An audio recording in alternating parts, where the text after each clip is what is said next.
تم بد کردار ہو۔ وہ انتہائی صفاقی کا مظاہرہ کرتے اس کی ذات اس کے کردار کی دھجیاں اڑا رہا تھا۔ وہ محض خاموشی اوڑے اس شخص کو زخمی نگاہوں سے دیکھ رہی تھی جس سے اس نے بے انتہا محبت کی تھی، اس قدر کہ وہ اس کی خاطر اپنی تمام حدیں پھلانگ چکی تھی۔ میں بد کردار ہوں؟ عمار سومرو، ہوش میں ہو تم کہ تم میرے لیے کن الفاظوں کا استعمال کر رہے ہو؟ ہاتھوں کی مٹھیاں قدرے مضبوطی سے بھینچے وہ نم آواز میں اسے اس کے الفاظوں کی سنگینی کا احساس کروانا چاہتی تھی۔ جو سرخ آنکھوں میں لہو لیے اس کی جانب دیکھتے صفاقی کا لبادہ اوڑھ چکا تھا۔ ہاں، جانتا ہوں میں کہ میں کن الفاظ کا استعمال کر رہا ہوں تمہارے لیے۔ تم بد کردار لڑکی ہو۔ میرے نکاح میں ہوتے ہوئے میرے ہی بھائی سے عشق لڑاتے تمہیں ذرا شرم نہیں آئی؟ عمار تکلیف و اشتعال کے ملے جلے تاثرات لیے غرایا۔ سعدیہ اس کی جانب دیکھتے تلخی سے مسکرائی۔ اس شخص نے آج ان لفظوں سے اپنی محبت کو دو مول کر دیا تھا۔ آج یہ شخص اسے بتا گیا تھا کہ وہ اس کی محبت کے قابل نہیں ہے۔ ہاں ہوں میں ایسی، تو کیوں اس نام نہاد رشتے کو رکھا ہوا ہے؟ طلاق دو ابھی اسی وقت۔ بہت غرور ہے نا اپنی مادانگی پر۔ میری دعا ہے تمہارا وہ عیاش بھائی اسی طرح دربدر ہو جیسے اس نے مجھے برباد کیا ہے۔ سعدیہ روتے ہوئے بول رہی تھی۔ وہ سب کچھ برداشت کر سکتی تھی پر اپنے کردار پر الزام نہیں۔ عمار نے جبڑے سختی سے بھینچے اس کی جانب دیکھا۔ طلاق تو کسی صورت نہیں دوں گا، مگر اس بچے کو اپناؤں گا بھی نہیں، نہ جانے کس کا گند۔ ابھی وہ اپنی بات مکمل کرتا کہ سعدیہ نے زوردار تھپڑ اس کے عارض پر رسید کیا۔ رات کی سیاہی میں میرے وجود کے ساتھ تم نے کھیلا ہے۔ تم اچھی طرح سے اس بات سے واقف ہو کہ مجھے چھونے والا، میرے وجود کو حاصل کرنے والا پہلا مرد تم ہو عمار سومرو۔ یہ بچہ تمہارا ہے۔ ڈوب مرو تم عمار سومرو، بھیگی آواز میں غراتے ہوئے کہتے وہ کمرے سے نکلنے لگی۔ اس سے قبل کہ وہ کمرے سے نکلتی، عمار تیر کی تیزی سے اس کا بازو جگڑے اسے اپنے نزدیک کھینچ گیا۔ سعدیہ اس کے توانا مضبوط سینے میں آن سمائی۔ عمار کی آنکھوں میں لہو سا اتر آیا تھا۔ وہ جبڑے انتہائی سختی سے بھینچے لہو رنگ آنکھیں لیے سعدیہ کو دیکھتے اس کے بال دبوچ گیا تھا۔ تم جانتی ہو تمہارے اس تھپڑ کا انجام کیا ہوگا سعدیہ؟ انتہائی سرد و سخت آواز میں عمار گویا ہوا۔ اس کی لہو رنگ آنکھیں سرد لہجہ سعدیہ کی ریڑھ کی ہڈی میں سنسناہٹ پیدا کر گیا تھا۔ خوف کی ایک تیز لہر اس کے وجود میں دوڑ اٹھی تھی۔ کیا کرو گے؟ مارو گے مجھے؟ ہاتھ اٹھاؤ گے مجھ پر یا اپنی مردانگی کا زوم نبھاؤ گے؟ اپنے بالوں سے اٹھتے درد کو برداشت کرتے وہ بھیگی آواز میں بولی، میں ایسا مرد نہیں ہوں۔ میں اپنے طریقے سے تمہاری جان نکالوں گا۔ بہت کڑوا بول رہی ہو تم۔ تمہارے الفاظوں اور تمہاری اس حرکت کی سزا میری قربت ہے۔ برفیلے لہجے میں کہتے وہ اس کے بالوں پر گرفت سخت کیے اس کی گردن پر جھکایا۔ جا بجا اپنے لبوں کا سلگتا لمس چھوڑے۔ وہ اس کی گردن کو اپنی شدتوں سے جامنی کر رہا تھا۔ سعدیہ سر سے پاؤں تک لرز اٹھی۔ عمار کے کندھوں سے شرٹ کو جکڑے وہ بامشکل اس کے لمس کی شدت کو برداشت کر رہی تھی۔ دور ہٹ جاؤ عمار سومرو، تمہاری قربت اب مجھے گوارا نہیں۔ جس شخص کو اپنی بیوی کے کردار پر یقین نہ ہو وہ شخص مجھے قبول نہیں، اس کی قربت مجھے قبول نہیں۔ اپنی گردن سے کندھے تک سفر کرتے اس کے بے لگام لبوں کی گستاخیاں برداشت کرتے وہ اسے خود سے دور کرنے کی صحیح کرتے چیخی تھی۔ جواباً عمار اس کے لبوں کو اپنے پرتوپش لبوں سے جوڑتے اس کی چیخ اور سانسوں کا گلا گھونٹتے اسے بے جان کر گیا تھا۔ سعدیہ لڑکھڑائی۔ عمار نے اس کی کمر کے گرد ہاتھ لپیٹے اسے سہارا دیتے مزید خود سے نزدیک کیا۔ سعدیہ کی بات گویا آگ پر مٹی کے تیل کا کام کر گئی تھی۔ وہ جنونی ہو اٹھا تھا۔ سعدیہ کی سانسوں کو اپنے سینے میں اتارتے وہ اسے سمجھنے کا موقع فراہم کیے بنا بیٹ پر دھکا دے گیا۔ سعدیہ نے گہرا سانس بھرتے خوف زدہ نگاہوں سے اس کی جانب دیکھا۔ میری قربت ناگوار گزر رہی ہے تمہیں؟ اب ساری رات تم میری اس قربت میں قید رہو گی، میری سانسوں میں سانسیں بھرو گی۔ میرے لمس، میری سانسوں اور میری قربت سے رہائی نہیں ملے گی اب تمہیں۔ اس کے گہرے سانسیں بھرتے بے حال وجود کو گہری نگاہوں سے دیکھتے وہ اپنی شرٹ اپنے تن سے جدا کرتے سرد لہجے میں کہتے اس پر جھکایا، میرے کردار پر شک نہ کرتے ساری زندگی تمہاری قربت میں گزار دیتی میں، لیکن تم ایک گھٹیا مرد ہو جسے اپنی بیوی پر بھروسہ نہیں عمار سومرو۔ عمار کے سینے پر ہاتھوں سے دباؤ ڈالتے اسے خود سے دور کرنے کی کوشش کرتے وہ اذیت لہجے میں گویا ہوئی، جو کچھ اپنی آنکھوں سے دیکھا وہ جھٹلا دو، تم صفائی دو، کہہ دو وہ جھوٹ تھا، میں مان جاؤں گا سعدیہ۔ سعدیہ کے ہاتھوں کو اپنے ایک ہاتھ میں جکڑے بیڈ سے لگاتے وہ اس کی جانب دیکھتے نرمی سے بولا۔ وہ چاہتا تھا سعدیہ اسے وضاحت دے، وہ اسی ایک وضاحت پر اس پر بھروسہ کر لیتا، آنکھوں دیکھا بھی جھٹلا دیتا۔ ہمارا رشتہ اس قدر کھوکھلا ہے عمار سومرو کہ اپنے کردار پر لگے الزام کو جھوٹا ثابت کرنے کے لیے مجھے میرے اپنے شوہر کو ہی وضاحت دینی ہوگی۔ سعدیہ کے آنسو پلکوں کی بار توڑتے اس کے رخساروں پر بہہ نکلے۔ نم زدہ آواز میں کہتے وہ عمار کی سلگتی سانسوں سے بچنے کی خاطر اپنے چہرے کا رخ موڑ گئی۔ وضاحت دینے میں کیا قباحت ہے؟ عمار کی آنکھیں نم ہوئی تھیں۔ بے بسی سے اس کی جانب دیکھتے اس کی گردن میں منہ چھپائے نم آواز میں گویا ہوا، میری محبت، میری وفا کی توہین ہے یہ۔ سعدیہ نے اس کی داڑھی کی چبھن اور سلگتی سانسیں اپنی گردن پر محسوس کرتے آنکھیں میچے بے تاثر آواز میں کہا۔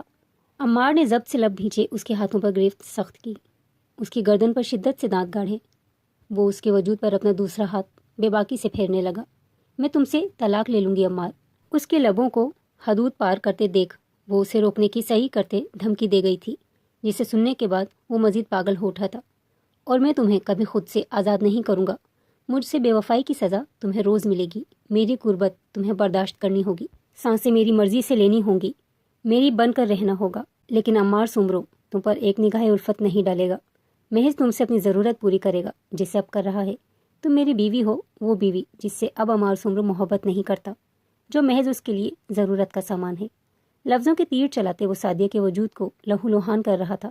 سعدیہ نے روتے ہوئے اس کی جانب دیکھا، جو اس کا جبڑا سختی سے دبوچے سرد لہجے میں کہتے، اس کے لبوں پر جھکتے اپنی سانسیں اس کی سانسوں میں شامل کرتے، اس کے وجود کو ہر پردے سے آزاد کرتے اسے اپنے انتہائی نزدیک کر گیا تھا۔ سعدیہ کی تمام مزاحمتیں تو تبھی دم توڑ گئی تھیں جب عمار نے اسے اپنی ضرورت کا سامان کہا تھا۔ وہ برف کی سل بنی اپنے وجود پر اس کی شدتیں برداشت کر رہی تھی، اور عمار اس کے ساکھ وجود کو دیکھتے مزید تیش میں پاگل ہوتے اپنے لمس میں شدت لے آیا تھا۔ ماضی۔ وہ ہاتھ میں بیگ تھامے اپنی ماں کے ہمراہ اس عالیشان گھر کے لاؤنج میں کھڑی تھی۔ وہ تو جانتی تک نہ تھی کہ اس کا کوئی ننھیال بھی ہے۔ جب سے ہوش سنبھالا تھا صرف ماں باپ کو ہی اپنا پایا تھا۔ لاؤنج کے صوفے پر بیٹھے عمر دراز لاٹھی تھامے شخص اس کے نانا تھے، جو چہرے پر خطرناک حد تک سنجیدگی سجائے اس کی ماں کی جانب دیکھ رہے تھے، جبکہ ایک طرف اس کی مامی ماموں کے سنگ کھڑی کینہ توز نظروں سے اس کی جانب دیکھ رہی تھیں۔ اب کیوں رخ کیا ہے تم نے مسفرہ اس گھر کا؟ کہاں گیا وہ شخص جس کی خاطر تم اپنے باپ کو چھوڑ گئی تھی؟ احمر صاحب نے لاٹھی پر دباؤ ڈالتے اپنی بیٹی سے پوچھا۔ اپنے باپ کے ذکر پر سعدیہ کی آنکھیں تیزی سے نم ہوئیں، جبکہ مسفرہ بیگم بھی رو پڑی۔ وہ اس دنیا میں نہیں رہے بابا، گر وہ ہوتے تو آج یوں آپ کے سامنے خالی جھولی لیے نہ آتی۔ اگر میری جوان جہان بیٹی نہ ہوتی تو کسی گاڑی کے آگے آ جاتی، اپنی جان دے دیتی، لیکن اپنی بچی اس کی عزت کی خاطر میں اس در پر واپس آئی ہوں بابا۔ مجھے رہنے کے لیے چھت چاہیے بابا۔ معاف نہیں کریں گے آپ مجھے، بس مجھ پر، میری بیٹی پر رحم کھائیں، ہمارے پاس رہنے کے لیے چھت نہیں ہے۔ اپنی جھولی پھیلائے مسفرہ بیگم روتے ہوئے بولی۔ سعدیہ نے تڑپتے ہوئے اپنی ماں کی جانب دیکھا، جبکہ عمر صاحب بھی تڑپتے ہوئے اپنی جگہ سے اٹھ کھڑے ہوئے تھے۔ ایک طرف کھڑے عمر صاحب نے آگے بڑھتے بہن کو سینے سے لگایا۔ یہ گھر تمہارا بھی ہے، یہاں رہنے کے لیے بھیک مانگنے کی ضرورت نہیں ہے تمہیں مسفرہ۔ عمر صاحب نے ان کے بلکتے وجود کو سنبھالتے محبت سے کہا۔ پاگل، باپ کے گھر کے دروازے ہمیشہ بیٹیوں کے لیے کھلے رہتے ہیں۔ تم سے ہزار شکوے سہی، لیکن میں اس قدر ظالم بھی نہیں کہ اپنی جوان جہاں نواسی اور بیٹی کو گھر سے دربدر کر دوں۔ احمد صاحب نے نم آواز میں کہتے سعدیہ کے لیے اپنا بازو وہاں کیا۔ مسفرہ بیگم کے رونے میں کمی در آئی۔ سعدیہ نے جھجکتے ہوئے ان کی جانب دیکھتے اپنی ماں کی جانب دیکھا، جنہوں نے آنکھوں ہی آنکھوں میں اسے اشارہ کر دیا۔ سعدیہ مسکراتے ہوئے عمر صاحب کے بازو کے حلقے میں قید ہوئی۔ عمر صاحب نے شفقت بھرا بوسہ اس کے ماتھے پر ضبط کیا۔ سیاہ گھنگور جیسی نگاہیں، تیکھی ناک، درمیان گلابی لب، سرخ و سفید رنگت والی سعدیہ ہو بہو ان کی بیٹی مسفرہ بیگم کی طرح تھی۔ رائنہ بیگم تنفر سے یہ منظر دیکھنے لگی۔ عمر صاحب سعدیہ کو لیے صوفے پر بیٹھے، جبکہ عمر صاحب بھی مسفرہ بیگم کو لیے ان کے ساتھ بیٹھے باتوں میں مشغول ہوئے تھے۔ سعدیہ نے چور نظروں سے رائنہ بیگم کی جانب دیکھا۔ ان کے چہرے پر صاف اس کے لیے اور مسفرہ بیگم کے لیے ناگواری رقص کر رہی تھی۔ وہ لب بھینچے سر جھکا گئی۔ عمر صاحب کے دو ہی بچے تھے، عمر صاحب اور مسفرہ بیگم۔ عمر صاحب کی شادی ان کی پسند سے رائنہ بیگم سے ہوئی، جو طبیعت کے لحاظ سے انا پرست اور نکچڑی سی تھی۔ ان دونوں کی دو اولادیں تھیں، بڑا بیٹا عمار جو خاندانی بزنس سنبھال رہا تھا، جبکہ دوسرا بیٹا منیر جو یونیورسٹی اسٹوڈنٹ تھا۔ جبکہ مسفرہ بیگم نے اپنے بابا کو پسند کی شادی پر راضی نہ ہوتا دیکھ خودکشی کی کوشش کی تھی، جس کے بعد احمد صاحب ان کی شادی ان کے پسندیدہ مرد زہیب سے کروا کر ان سے تمام رشتے توڑ چکے تھے۔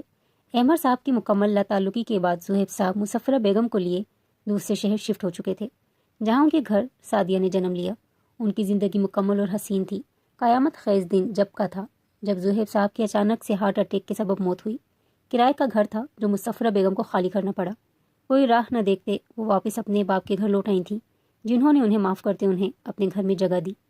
امی پانی نہیں ہے جگ میں، سعدیہ نے سائڈ ٹیبل پر رکھے خالی جگ کو دیکھتے مسفرہ بیگم سے کہا، جو تسبیح ہاتھ میں تھامے ورد کر رہی تھیں۔ میں ایک کام کرتی ہوں، لے کر آتی ہوں پانی، آدھی رات کو آپ کو پیاس لگتی ہے، پریشانی ہوگی۔ سعدیہ نے انہیں خاموش دیکھتے کہا۔ نہیں سعدیہ، مت جاؤ بیٹا، رات کے 12 بج چکے ہیں، اس وقت سب سو گئے ہوں گے، اچھا نہیں لگتا۔ مسفرہ بیگم نے نفی کی۔ امی اچھا تو مجھے بھی نہیں لگ رہا، لیکن پریشانی ہو جائے گی، آپ کو کھانسی ہے، اگر پھندا لگ گیا تو؟ میں یوں جاؤں گی اور یوں آ جاؤں گی۔ کچھ پل سوچنے کے بعد سعدیہ چٹکی بجاتے ہوئے معصومیت سے بولی۔ مسفرہ بیگم اس کے انداز پر مسکراتے ہوئے اسبات میں سر ہلا گئیں۔ سعدیہ مسکراتے ہوئے کمرے سے باہر نکلی۔ کمرے کا دروازہ بند کرتے اس نے اندھیرے میں ڈوبے لاؤنج کو دیکھتے تھوک نگلا۔ ہمت کر کے نکل تو آئی تھی، لیکن انجان گھر میں رات کی اس پہر اپنے کمرے سے نکلنا اسے خوف زدہ ضرور کر گیا تھا۔ کچن میں جلتی مدھم لائٹس کی روشنی میں وہ آگے بڑھ رہی تھی جب اسے یوں محسوس ہوا جیسے اس کے عقب میں کوئی سایہ نمودار ہوا ہے۔ اس سے قبل کہ وہ چیختی، کسی کا مضبوط ہاتھ اس کے لبوں پر آ ٹھہرا۔ سعدیہ کی آنکھیں تہی اور خوف سے پھیلی، معصوم دل سکڑ کر پھیلا، جبکہ مخالف نے اس کی کمر سے ہاتھ گزارتے، اس کے پہلو پر رکھتے اسے بجلی کی تیزی سے لاؤنج کی دیوار سے لگایا تھا۔ سعدیہ اس اچانک افتاد پر خوف سے مرنے کے در پر تھی۔ وہ آنکھیں آخری حد تک پھاڑے اپنے سامنے کھڑے نوجوان کو دیکھ رہی تھی، جو سرد بھوری نگاہوں اور تنے چہرے کے ہمراہ اسے دیکھ رہا تھا۔ ماتھے پر گرے اس کے بھورے بال اس کی پلکوں کو چھو رہے تھے۔ کون ہو تم؟ عمار سمرو اس نازک جان لڑکی کی تحیر سے پھیلی سیاہ آنکھوں میں خوف دیکھتے سرد لہجے میں گویا ہوا۔ مقابل نے اپنے لہجے کو ممکنہ حد تک سرد بنانے کی کوشش کی تھی، ورنہ خوف زدہ ہرنی کی مانند پھیلی ان سیاہ آنکھوں میں دیکھتے ہی اس کا معمول سے چلتا دل تیز رفتاری پکڑ چکا تھا۔ اس لڑکی کے سیاہ گھنے ریشمی بال اس کے چہرے کے اطراف میں گرے اسے مزید خوبصورت بنا رہے تھے۔ کچن سے آتی مدھم روشنی کی لہریں کافی حد تک ان دونوں کے لیے آسانی پیدا کر گئی تھیں کہ وہ ایک دوسرے کو دیکھ پا رہے تھے۔ بتاؤ کون ہو تم، کیا کر رہی ہو اس گھر میں؟ عمار اپنے گھر میں اس لڑکی کی موجودگی دیکھتے اچنبھے اور حیرت میں مبتلا ہو گیا تھا۔ وہ اسے چور سمجھ رہا تھا، لیکن اس کے خد و خال اور آنکھوں سے وہ چور نہیں کوئی اپسرا معلوم ہو رہی تھی۔ سعدیہ نے آنکھیں میچے خود پر ضبط کیا۔ ایک تو یہ آدمی اپنے بھاری ہاتھ سے اس کے لبوں کو زخمی کر دینے کے در پر تھا، دوجا وہ اس کا بند دکھنے کے باوجود اس سے جواب طلب کر رہا تھا۔ اشتعال سعدیہ کے وجود میں دوڑ اٹھا۔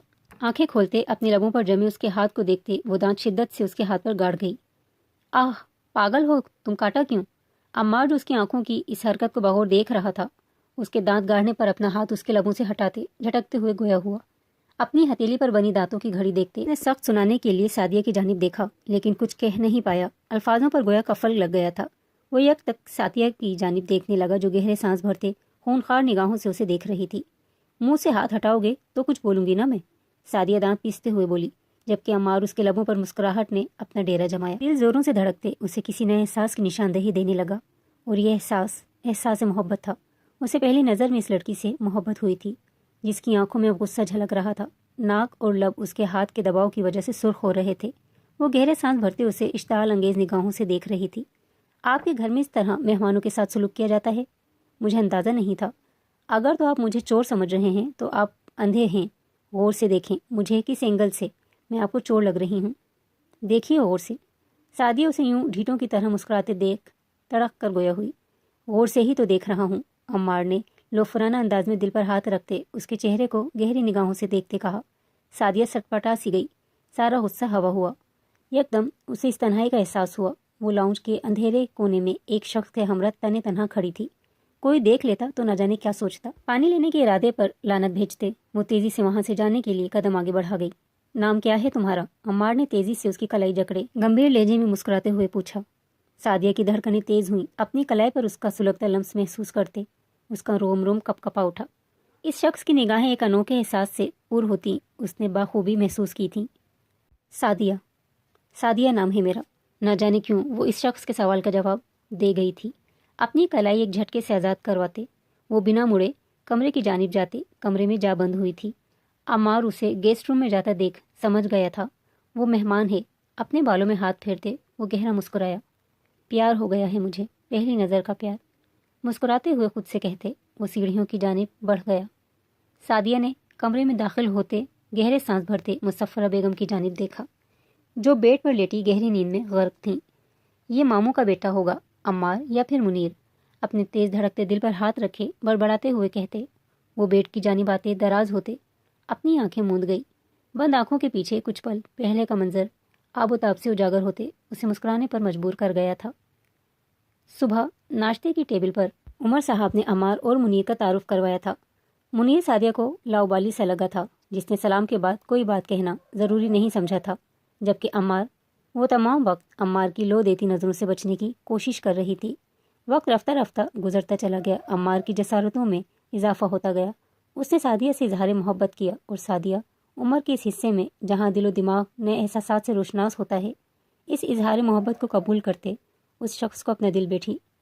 دونوں کے درمیان نزدیکیں بڑھنے لگیں۔ وہیں رائنہ بیگم کی سعدیہ کو لے کر ناگواری میں اضافہ بھی۔ دادا، میں سعدیہ سے شادی کرنا چاہتا ہوں۔ رات کا وقت تھا جب عمار احمد صاحب کے کمرے میں آتے اپنی خواہش کا اظہار کر گیا۔ احمد صاحب نے مسکراتے ہوئے اس کی جانب دیکھا۔ تم نے تو میرے دل کی بات کہہ دی عمار، میں بھی یہی چاہتا ہوں، احمد صاحب پرمسرت لہجے میں بولے۔ عمار کی مسکراہٹ گہری ہوئی۔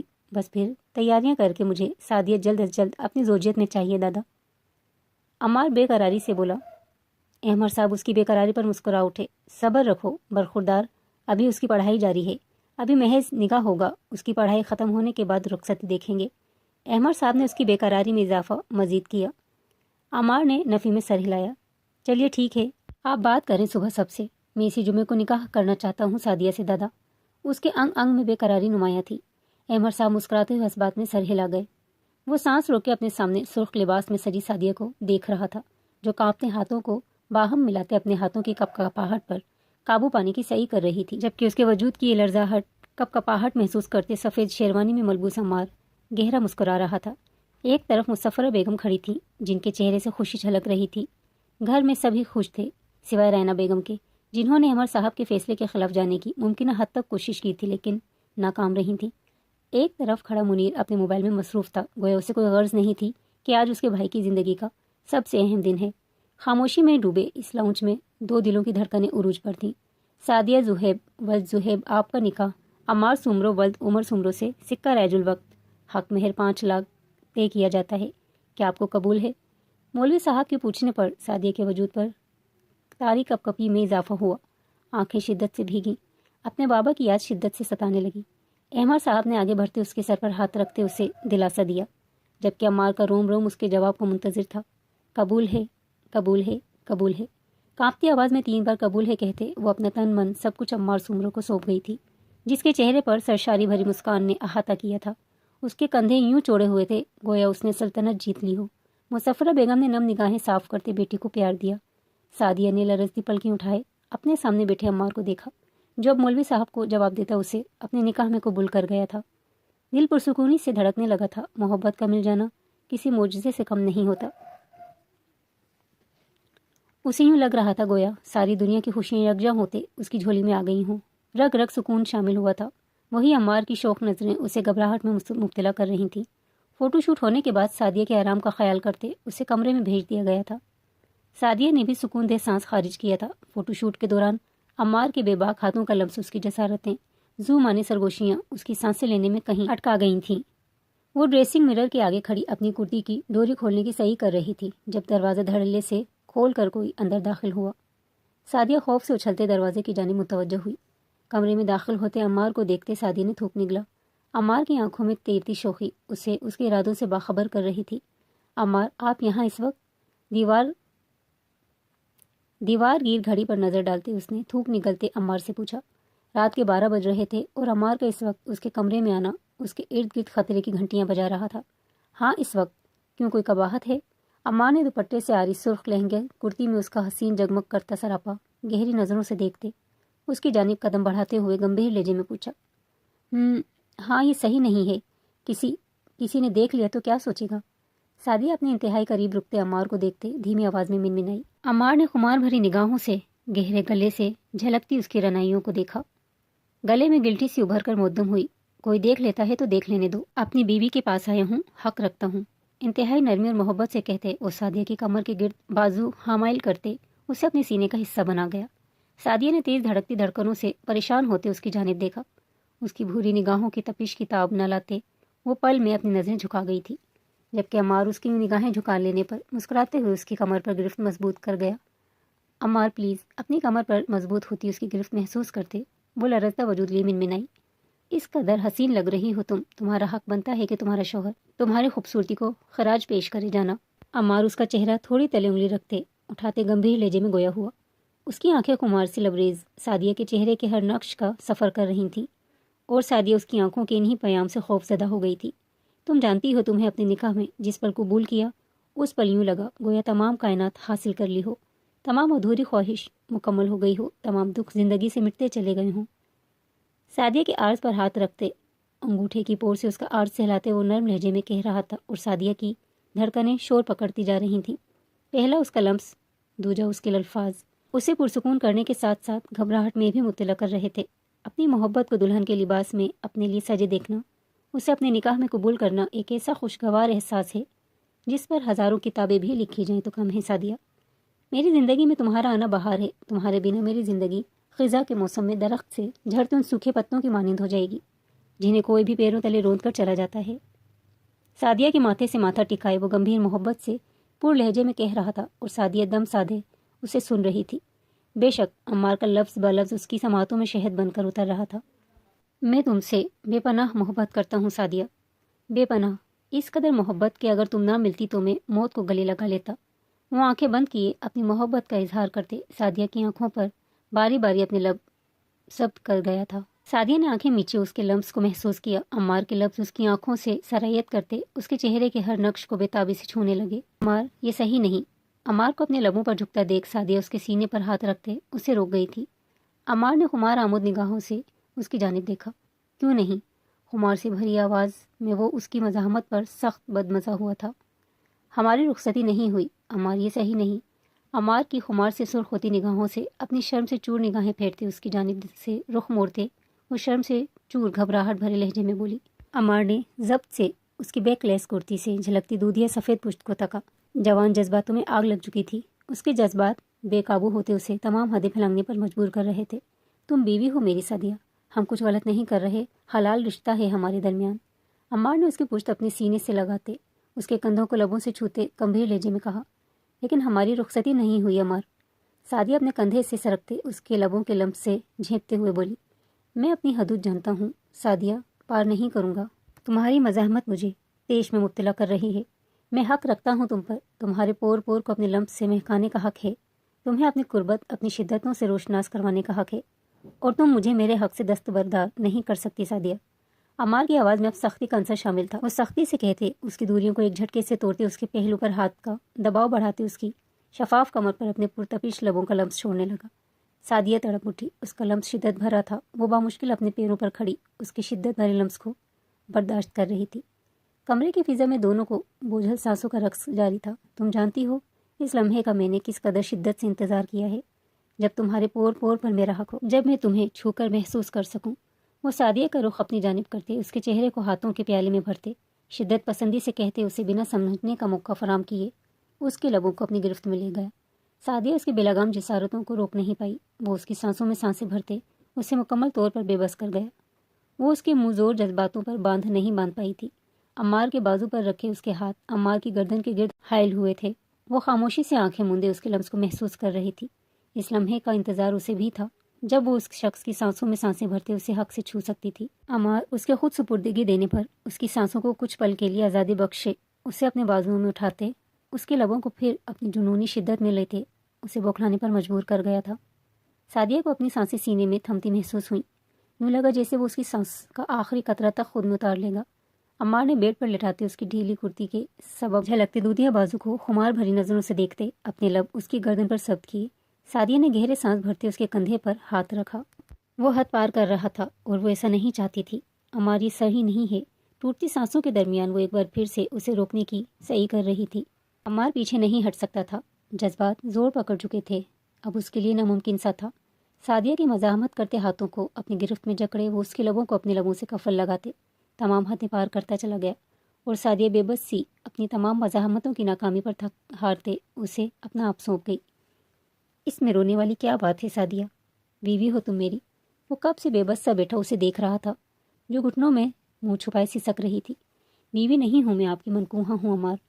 وہ گھٹنوں سے منہ اٹھائے اس کی جانب دیکھتے غصے سے بولی۔ اس کی آنکھیں سرخ متورم ہو رہی تھیں، چہرہ حد درجہ سرخ ہو رہا تھا۔ کچھ گزری رات کی قربت کے سبب تھا تو کچھ غصہ اور اشتعال کا۔ عمار کو اس کا غصہ بھی بھایا تھا۔ وہ مسکراتے ہوئے اس کی جانب دیکھنے لگا، جبکہ سعدیہ کے تیش میں اضافہ ہوا تھا اسے یوں مسکراتے دیکھ۔ آپ کو مذاق لگ رہا ہے عمار یہ سب؟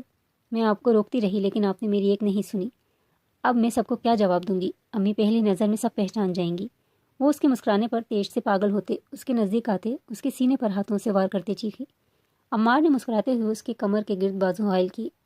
کسی کو کوئی جواب دینے کی ضرورت نہیں، یہ کل بھی ہونا ہی تھا، آج ہو گیا تو کون سی بڑی بات ہے؟ بیوی ہو تم میری، کوئی تم پر میرے ہوتے ہوئے انگلی نہیں اٹھا سکتا۔ سنا تم نے؟ ٹینشن نہیں لو اب اس بات کی۔ اس قدر حسین رات کی صبح تم نے یوں رو رو کر برباد کر دی۔ اس کے جھٹپٹاتے وجود کو بمشکل سنبھالے، اس کے آنسوؤں کو اپنے لبوں سے چنتے عمار نے نرمی سے کہا، ڈر لگ رہا ہے مجھے عمار۔ سعدیہ نے اس کے سینے پر سر رکھے بھیگی آواز میں کہا۔ وہ جانتی تھی ان دونوں نے حد پار کر دی تھی۔ اب گھر والے اگر اس بات کو جان جاتے کہ وہ رخصتی سے پہلے رشتہ ازدواج میں بندھ گئے ہیں۔ سعدیہ کو سب سے زیادہ ڈر و خوف مظفرہ بیگم سے محسوس ہو رہا تھا۔ ڈرنے والی بات نہیں ہے سعدیہ، گزری رات جو ہوا وہ بالکل غلط نہیں تھا۔ تم مجھ پر حلال ہو، میں تم پر حلال ہوں۔ موقع کی نزاکت اور جذباتوں کی رو میں بہتے ہم ایک دوسرے کے قریب آ گئے تھے، ایک دوسرے کے وجود پر حکمت حاصل کر لی۔ اس میں کوئی مذائقہ نہیں، اور ویسے بھی صرف 1 سال کا تو عرصہ رہ گیا ہے ہماری رخصتی کو۔ وہ اس کی پوچھ سلاتے اسے پرسکون کر رہا تھا، جبکہ سعدیہ اس کے سینے پر سر رکھے بنا آواز آنسو بہا رہی تھی۔ اب رونا بند کرو، میں تو تمہارے چہرے پر اپنی غربت کے رنگ دیکھنے کا خواہاں تھا، لیکن مجھے کیا دیکھنے کو مل رہا ہے؟ بس آنسو، شکوے، شکایت۔ کیا میری غربت اس قدر ناقابل قبول ہے تمہارے نزدیک؟ عمار کے سنجیدگی سے کہنے پر سعدیہ نے تڑپتے ہوئے سر اٹھائے اس کی جانب دیکھا۔ نہیں عمار، ایسا نہیں ہے۔ وہ فوراً سے نفی میں سر ہلاتے اپنے آنسو صاف کر گئی۔ پھر کیسا ہے؟ یہ آنسو کیوں بہہ رہے ہیں؟ عمار اس کی بھیگی پلکوں کو انگلی کی پور سے چھوتے مستفسر ہوا۔ میں بس ڈر گئی تھی کہ کہیں کوئی کچھ بولے نہ، یہ سب رخصتی سے پہلے نہیں ہونا چاہیے تھا۔ سعدیہ اس کی سخت آواز پر دل برداشتہ ہوتے اپنی صفائی پیش کرنے لگی۔ میرے ہوتے ہوئے تمہیں ڈرنے کی قطعی ضرورت نہیں ہے جانے عمار، کوئی کچھ نہیں بولے گا۔ بیوی ہو تم میری، میں چاہوں تو ابھی تمہارا ہاتھ پکڑتے تمہیں اپنے کمرے میں لے جاؤں، کوئی میرے فیصلے سے انحراف نہیں برت سکتا۔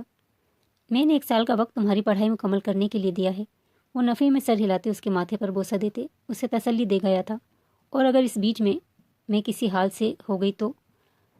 اب جا کر سعدیہ کے دل میں پنپتا خوف اس کی زبان پر آیا تھا۔ عمار نے نہ سمجھی سے اس کی جانب دیکھا، جس کی رنگت تانبے کی مانند سرخ ہوئی تھی۔ وہ لرزتی پلکیں لیے شرمگین نظروں سے اس کی جانب دیکھ رہی تھی۔ اس کی بات کا مفہوم سمجھتے عمار گہرا مسکرایا۔ اچھا ہی ہے، پھر مجھے مزید انتظار نہیں کرنا پڑے گا۔ میری بیوی میرے کمرے میں میرے پاس جلدی آ جائے گی، عمار نے مسکراتے ہوئے کہتے اس کے بال سمیٹے۔ سعدیہ کی رنگت میں چھائی لالی میں اضافہ ہوا۔ وہ شرم سے سرخ پڑتی اس کے سینے میں منہ چھپا گئی، جو اس کے شرمانے پر اسی کے سینے میں چھپتے جا پناہ تلاش کرنے پر کہا لگا گیا۔ اس کے سینے میں منہ چھپائی سعدیہ کے لب بھی مسکراہٹ میں ڈھلے۔ راہداری سے گزرتے وہ منیر کے کمرے سے بلند ہوتی آوازوں کو سنتے رکی۔ اندر سے کسی لڑکی کے رونے کی آواز سنتے اسے تعجب نے آن گھیرا تھا۔ سعدیہ کے ماتھے پر بل نمودار ہوئے اس نے راہداری میں دیکھا۔ اس وقت رات کے 10 بج رہے تھے، سب اپنے اپنے کمروں میں سو رہے تھے۔ کل اس کا پیپر تھا، اسی غرض سے وہ جاگ رہی تھی۔ منیر کے بند کمرے سے آتی لڑکی کے رونے کی آوازیں اسے تعجب کے ساتھ ساتھ تجسس میں بھی مبتلا کر گئی تھیں۔ تقریباً 1 ماہ ہونے کو آیا تھا اس کے نکاح کو، اور منیر سے اس کی بات چیت نہ ہونے کے برابر تھی۔ وہ خود منیر سے کتراتی تھی، وجہ اس کی وہ آنکھیں تھیں جن میں اوباش پنا صاف جھلکتا تھا۔ دروازے کے قریب آتے وہ تجسس کے مارے دروازے کا نوب ہلکا سا گھماتے اندر جھانکنے لگی۔ پلیز منیر، میرے ساتھ ایسا مت کرو، میری تصویریں ڈیلیٹ کر دو۔ منیر بیڈ پر بیٹھا ویڈیو کال پر کسی لڑکی سے مہوئے گفتگو تھا۔ وہ لڑکی ہاتھ جوڑے اس کے سامنے گڑ گڑا رہی تھی، اور منیر اسے دیکھتے خباثت سے ہنس رہا تھا۔ نہیں جانم، اب تصویریں ڈیلیٹ تو ہوں گی نہیں، کیونکہ تم نے میری بات نہیں مانی، مجھ سے ملنے نہیں آئی۔ اب یہ تصویریں میں سوشل میڈیا پر ڈالوں گا، آخر تمہیں تمہاری غلطی کی سزا بھی تو دینی ہے۔ منیر اپنی داڑھی پر ہاتھ پھیرتے خباثت سے گویا ہوا۔ دروازے کے ساتھ لگ کر کھڑی سعدیہ کی آنکھیں تحیر سے پھیلی۔ یقین کرنا مشکل تھا کہ سامنے اس کا دیور کسی لڑکی کو بلیک میل کر رہا تھا۔ دروازے پر سعدیہ کی گرفت سخت ہوئی۔ میری غلطی یہ ہے کہ میں نے تم سے محبت کی، اور تم نے اس کی مجھے یہ سزا دی کہ میری عزت کو داغدار کر دیا۔ میری سب سے بڑی غلطی تم سے محبت کر کے تم پر بھروسہ کرنا ہے۔ وہ لڑکی ہذیانی انداز میں چیخی۔ منیر کو اس کی چیخ اس کے آنسو سے ذرا فرق نہیں پڑ رہا تھا۔ وہ ہنوز اس کی جانب دیکھتے خباثت سے مسکرا رہا تھا۔ اب یہ تو مجھ سے محبت کرنے سے پہلے، مجھے اپنی تصویر سینڈ کرنے سے پہلے سوچنا چاہیے تھا۔ اب تو سوچنے سمجھنے کا وقت چلا گیا، کچھ کرنے کا وقت ہے۔ ابھی تو تم وعدہ کرو کہ تم کل شام مجھ سے ملنے آ رہی ہو، یا پھر شام تک تمہاری تمام تصویریں سوشل میڈیا کی زینت بنا دوں۔ منیر نے اپنی شرط رکھی۔ وہ لڑکی اسے بے بسی سے دیکھتے رو پڑی۔ وہ جس شخص سے محبت کر بیٹھی تھی وہ شخص انسان نہیں تھا، درندہ تھا۔ ایسے درندے گھاٹ لگائے بیٹھے ہوتے ہیں اپنی شکار کے لیے۔ جیسے ہی کوئی معصوم ان کے شکار میں پھنستا ہے، انہیں یہ اپنی میٹھی پیار بھری باتوں سے بہلا پھسلا کر اپنی کٹ پتلی بنا لیتے ہیں، جو جیسے چاہے ان کے اشاروں پر ناچتی ہے۔ ٹھیک ہے میں آ رہی ہوں، پلیز تم میری تصویریں مت سوشل میڈیا پر ڈالنا، میں مر جاؤں گی پلیز منیر، وہ لڑکی اس درندے کے آگے ہار مانتے روتے ہوئے کہتی کال کاٹ گئی تھی، جبکہ سعدیہ بے یقینی کے زمرے میں کھڑی بت بنی اس شخص کا گھناؤنا چہرہ دیکھ رہی تھی۔ اس شخص سے شروع سے ہی اسے مثبت احساس نہیں محسوس ہوتا تھا۔ اس شخص کی نگاہیں اسے گندگی میں لتڑی محسوس ہوتی تھیں۔ ابھی وہ اس کے کمرے سے باہر نکلتی جب اس کے ہاتھ سے سائڈ ٹیبل پر رکھا پاز ٹچ ہوتا زمین پر گرا۔ سعدیہ کی چیخ بے ساختہ تھی، جبکہ منیر بھی جھٹکے سے کھڑا ہوتے حیرت سے اپنے کمرے میں کھڑی سعدیہ کو دیکھنے لگا، جو لبوں پر ہاتھ رکھے اب خوف زدہ نگاہوں سے کبھی فرش پر گرے وہ اس کو دیکھ رہی تھی تو کبھی منیر کو۔ منیر نے جبڑے سختی سے بھیجے پھرتی کا مظاہرہ کرتے سعدیہ تک آتے دروازہ بند کیا۔ سعدیہ کا بازو جکڑے وہ سعدیہ کو دروازے کے ساتھ لگا گیا۔ کیا کر رہی ہو تم میرے کمرے میں؟ انتہائی درجتگی سے وہ سعدیہ سے سوال گو ہوا۔ چھوڑو مجھے، تمہاری ہمت کیسے ہوئی مجھے ہاتھ لگانے کی؟ سعدیہ اس شخص کا غلیظ لمس محسوس کرتے بھوکی شیرنی کی مانند گھر رہی۔ سعدیہ ایک جھٹکے سے اپنا بازو منیر کی گرفت سے آزاد کروا گئی تھی۔ کیا تم نے ہماری باتیں سنی ہیں؟ منیر نے ضبط سے پوچھا۔ سعدیہ نے خاموش سخت نگاہوں سے اس کی جانب دیکھا۔ میں کچھ پوچھ رہا ہوں تم سے، کیا تم نے ہماری باتیں سنی ہیں؟ جواب دو۔ منیر اسے خاموش دیکھتے بلند آواز میں دہاڑا۔ ہاں سن لی میں نے تمہاری غلیظ باتیں، دیکھ لیا تمہارا گھناؤنا چہرہ، اور میں یہ سب کچھ تمام گھر والوں کو بتاؤں گی۔ کیا کر لو گے تم؟ ہاں، وہ تیش میں آتے اسے خود سے دور دھکیلتی چیخی۔ منیر نے ضبط سے جبڑے بھیچے اس کی جانب دیکھتے اپنے چہرے پر ہاتھ پھیرا۔ اگر تم نے کسی کو کچھ بھی بتایا تو تمہارا حشر بگاڑ دوں گا میں، ایسی ایسی تصویریں بناؤں گا تمہاری جسے دیکھنے کے بعد بھائی تم پر تھوکنا پسند نہیں کریں گے، سنا تم نے؟ منیر آپے سے باہر ہوتے اسے دھمکی دے گیا۔ سعدیہ نے خوف سے تھوک نگلا۔ تم سمجھتے ہو میں تمہاری اس گیدڑ بھبکیوں سے ڈر جاؤں گی؟ تو بھول میں ہو تم۔ تمہارا بھائی محبت کرتا ہے مجھ سے، آنکھیں بند کر کے یقین کرتا ہے مجھ پر۔ تمہاری کوئی سازش کامیاب نہیں ہوگی، میں صبح اٹھتے ہی انہیں سب بتاؤں گی۔ ایسے کسی لڑکی کی زندگی تمہیں برباد نہیں کرنے دوں گی، سنا تم نے؟ درندے ہو تم، درندے۔ اگلے ہی پل وہ اپنا تمام تر خوف بھلائے نڈر پن سے کہتے اس کا جواب سنے بنا اس کے کمرے سے نکلتی چلی گئی۔ شٹ! منیر نے غصے اور اشتعال سے پاگل ہوتے اپنے ایک ہاتھ کی ہتھیلی پر دوسرے ہاتھ کا مکہ بنا کر مارا۔ اپنے سر کو ماتھے سے مسلتے وہ تیزی سے اپنے لیپ ٹاپ کی جانب بڑھ گیا۔ دیکھتے ہیں بھائی کیسے یقین کرتے ہیں تم پر۔ لیپ ٹاپ پر اپنی نظریں جمائے وہ کچھ سوچتے پوری اسرار سا مسکراتے ہوئے گویا ہوا۔ مجھے آپ سے بہت ضروری بات کرنی ہے عمار۔ وہ صبح ہوتے ہی اس کے کمرے میں چلی آئی تھی۔ ساری رات گویا اس نے کانٹوں پر گزاری تھی۔ عمار جو ڈریسنگ مرر کے سامنے کھڑا اپنی ٹائی باندھ رہا تھا، سعدیہ کے کمرے میں آ جانے پر مسکراتے ہوئے اس کی جانب متوجہ ہوا۔ مجھے بھی جانم تم سے ایک ضروری بات کرنی ہے، میں کچھ دنوں کے لیے لاہور جا رہا ہوں، ایک ضروری میٹنگ ہے، تو 3-4 دنوں کا ہجر تمہیں برداشت کرنا ہوگا۔ عمار ایک ہی جست میں اس تک آتے اسے اپنی گرفت میں قید کیے محبت سے کہتے اسے اپنی بات کہنے کا موقع دیے بنا اس کے لبوں پر جھکایا تھا۔ سعدیہ جو اسے منیر کے بات بتانے آئی تھی، عمار کے لاہور جانے والی بات پر وہ مزید دل برداشتہ ہوتے افسردہ ہو گئی۔ عمار کے گلے میں باہیں ڈالے وہ اس کے لمس کو محسوس کرنے لگی۔ اچھی طرح سعدیہ کی سانسیں خود میں انڈیلتے وہ اسے اپنی شدت بھری گرفت سے رہائی دے گیا۔ مجھے آپ سے ایک انتہائی ضروری بات کرنی تھی عمار، لیکن آپ مجھے افسردہ کر گئے ہیں۔ کیا جانا ضروری ہے؟ وہ گہرے سانس بھرتے نم آنکھوں سے اس کی جانب دیکھتے گویا ہوئی۔ میری جان میں جلد واپس آ جاؤں گا، اور روز رات کو کال کر کے میں تمہیں یہ محسوس ہونے نہیں دوں گا کہ میں تم سے دور ہوں، بس کچھ دنوں کی بات ہے۔ عمار نے اس کی بھیگی نگاہیں چومتے ہوئے محبت سے اسے پچکارا۔ سعدیہ نے اس بات میں سر ہلایا۔ اچھا، اور میری بات؟ سعدیہ نے منیر کی بات بتانا چاہا جب عمار اپنے فون کی بجتی رنگ ٹون پر فون یس کرتے کان سے لگا گیا۔ سعدیہ کو مجبوراً خاموش ہونا پڑا۔ ٹھیک ہے میں آ رہا ہوں۔ عمار مصروف انداز میں موبائل کان سے لگائے باتوں میں مہو سعدیہ کے قریب آتے اس کے لبوں پر اپنے لبوں کا لمس چھوڑے اسے ہاتھ سے فون کا اشارہ کرتے کمرے سے نکلتا چلا گیا۔ پر عمار میری بات؟ سعدیہ کہتے کہتے خاموش ہوئی۔ عمار اس قدر جلدی میں تھا کہ اس کی بات سنے بنا وہ کمرے سے نکلتا چلا گیا۔ سعدیہ نے اپنے لب چبائے خاموشی سے کمرے کے بند دروازے کو دیکھا۔ یکدم اسے اپنا سر گھومتا ہوا محسوس ہوا۔ اپنے سر کو ہاتھوں میں جکڑے وہ دھیمے دھیمے قدم بڑھاتے اپنے کمرے کی جانب بڑھ گئی۔ اب اسے مجبوراً عمار کی واپسی کا انتظار کرنا تھا، لیکن اس سے پہلے وہ منیر کے موبائل سے اس لڑکی کی تمام تصویریں ڈیلیٹ کرنے کا ارادہ رکھتی تھی۔ وہ اپنی تمام تر ہمت مجتمع کرتے منیر کے کمرے میں داخل ہوئی تھی۔ کمرے کو خالی پاتے اس کی ہمت میں اضافہ ہوا۔ صبح ہی تو اسے اپنی بگڑتی طبیعت کے سبب یہ بات معلوم ہوئی تھی کہ وہ ماں بننے والی ہے، اور وہ بنا پل کی دیر کیے عمار کو میسج کرتے بتا چکی تھی۔ ایک طرف اسے یہ خوف کھایا جا رہا تھا کہ گھر والوں پر اس کی حالت عیاں نہ ہو جائے، وہیں دوسری تسلی یہ تھی کہ عمار سب سنبھال لے گا۔ وہ تیزی سے ایک طرف ٹیبل پر رکھے لیپ ٹاپ کی جانب بڑھتے لیپ ٹاپ کھول گئی۔ اس سے قبل وہ لیپ ٹاپ کی کسی فائل کو اوپن کر پاتی، کمرے سے ملحق واش روم کا دروازہ کھلا اور منیر شرٹ لیس باہر آیا۔ کیا کر رہی ہو تم میرے کمرے میں؟ منیر سعدیہ کو اپنے لیپ ٹاپ کے قریب دیکھتے اس تک آتے سیخ پا ہوتے بمشکل اپنی آواز کو بلند ہونے سے روکتے ہوئے گویا ہوا۔ سعدیہ کا دل خوف کی شدت سے تیز دھڑکتے خاموش ہوا۔ میں ان لڑکیوں کی تصویریں ختم کرنے آئی ہوں جنہیں تم بلیک میل کر رہے ہو۔ سعدیہ اس کی آنکھوں میں آنکھیں گاڑے سرد لہجے میں بولی، میں نے تمہیں کہا تھا میرے معاملات سے دور رہو ورنہ حشر بگاڑ دوں گا میں تمہارا۔ لگتا ہے تمہیں سمجھ نہیں آیا۔ منیر غراتے ہوئے اس کا بازو جکڑ گیا۔ نہیں آیا سمجھ میں۔ ایک عورت ہوتے ہوئے میں کیسے کسی دوسری عورت کی عزت کو نیلام ہوتا دیکھتی رہوں؟ شرم کرو تم۔ کیسی غلیظ حرکتیں کر رہے ہو منیر، مکافات عمل سے ڈرو۔ اپنا ہاتھ اس کی سخت گرفت سے آزاد کروانے کی صحیح کرتے وہ اس کے مزید نزدیک آ گئی تھی۔ اوہ جسٹ شٹ اپ۔ تم ہوتی کون ہو مجھے یہ پاٹ پڑھوانے والی؟ اپنی حد میں رہو، ایسا نہ ہو تمہیں خمیازہ اٹھانا پڑے۔ منیر اس کے چہرے پر جھکتے سرد لہجے میں غرایا جب اسی پل رائنا بیگم کمرے میں داخل ہوئیں۔ یہ کیا ہو رہا ہے؟ سامنے نظر آتا منظر ان کے لیے غیر متوقع تھا۔ دونوں جس طرح ایک دوسرے کے قریب کھڑے تھے وہ انہیں بہت سے غلط اندیشے لگانے پر مجبور کر گیا تھا۔ مامی جیسا آپ سوچ رہی ہیں ویسا کچھ نہیں ہے۔ سعدیہ نے ان کے تاثرات بھانپتے منیر سے دور ہوتے اپنی صفائی پیش کی۔ اب کیوں ڈر رہی ہیں آپ بھابھی؟ اچھا ہوا موم آپ آ گئیں۔ بھابھی مجھے مجبور کر رہی ہیں کہ میں ان کی محبت کو اپناؤں، بھائی کی جگہ لوں۔ میں نے انہیں 1000 بار سمجھایا لیکن یہ سمجھنے کو تیار نہیں ہیں۔ کہتی ہیں کہ مجھ سے محبت کرتی ہیں، بھائی سے نہیں۔ منیر شطرنج کا ماہر کھلاڑی ثابت ہوا تھا۔ کب کیسے کیا چال چلنی ہے وہ بخوبی جانتا تھا۔ سعدیہ ہونک بنی اس کی جانب دیکھ رہی تھی۔ یہ شخص اس قدر گھٹیا ہو سکتا ہے اسے امید نہیں تھی۔ نہیں مامی ایسا نہیں ہے، میرا یقین کریں آپ۔ سعدیہ رائنا بیگم کے چہرے پر چھائے ناقابل فہم تاثرات دیکھتے ان کی جانب آتے اپنی صفائی پیش کرنے لگی۔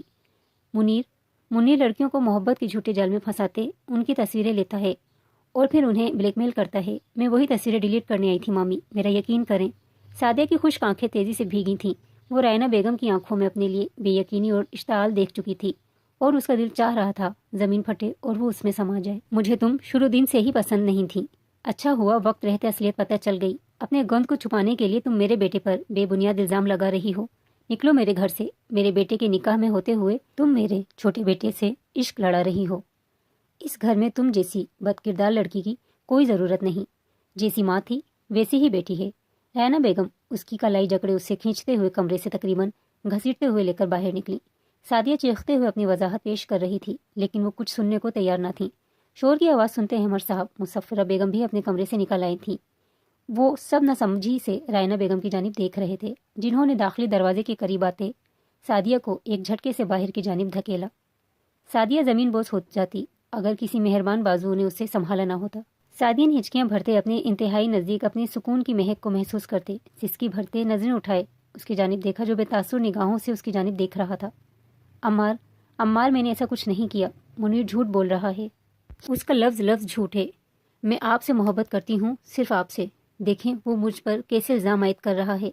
وہ بچوں کی طرح سسکیاں بھرتے اسے گویا شکایت لگا رہی تھی۔ رائنا آخر ہوا کیا ہے؟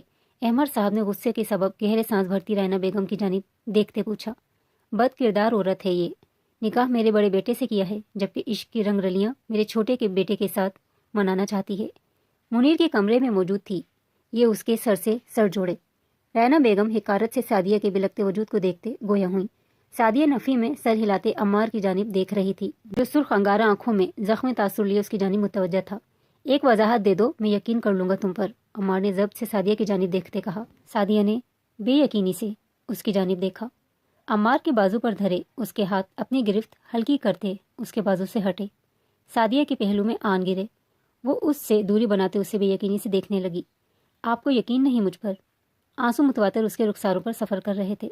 کیسے کروں یقین ان تصویروں کو دیکھنے کے بعد بھی، یہ جاننے کے بعد بھی کہ تم میرے بھائی کے کمرے میں اس کے انتہائی قریب موجود تھی۔ عمار اپنے ہاتھ میں موجود تصویریں اس کی جانب اچھالتے ہوئے سرد آواز میں گویا ہوا۔ سعدیہ نے زمین پر گرتی اپنی اور منیر کی تصاویرات کو دیکھا جو اس قابل نہ تھیں کہ ان پر دوبارہ نگاہ ڈالی جاتی۔ وہ اذیت سے اپنی آنکھیں میچ گئی۔ ایک عورت کے کردار کے بارے میں اس کا شوہر زیادہ بہتر طریقے سے جانتا ہے۔ میں وضاحت نہیں دوں گی۔ اگر آپ سمجھتے ہیں کہ میں بد کردار ہوں تو ہاں میں بد کردار ہوں۔ دیں طلاق مجھے اور آزادی پالیں اس داغ سے۔ اس کی محبت، اس کی وفا، اس کی انا پر وار ہوا تھا۔ وہ بلبلا اٹھی تھی، سخت بے جان مورت بنی، سب کو حیران کر گئی تھی۔ عمار اس کے جواب پر تیش سے پاگل ہوا اٹھا۔ جبڑے سختی سے بھیچے اس نے خون آلود نگاہوں سے دیکھا۔ طلاق میں کسی صورت تمہیں نہیں دوں گا۔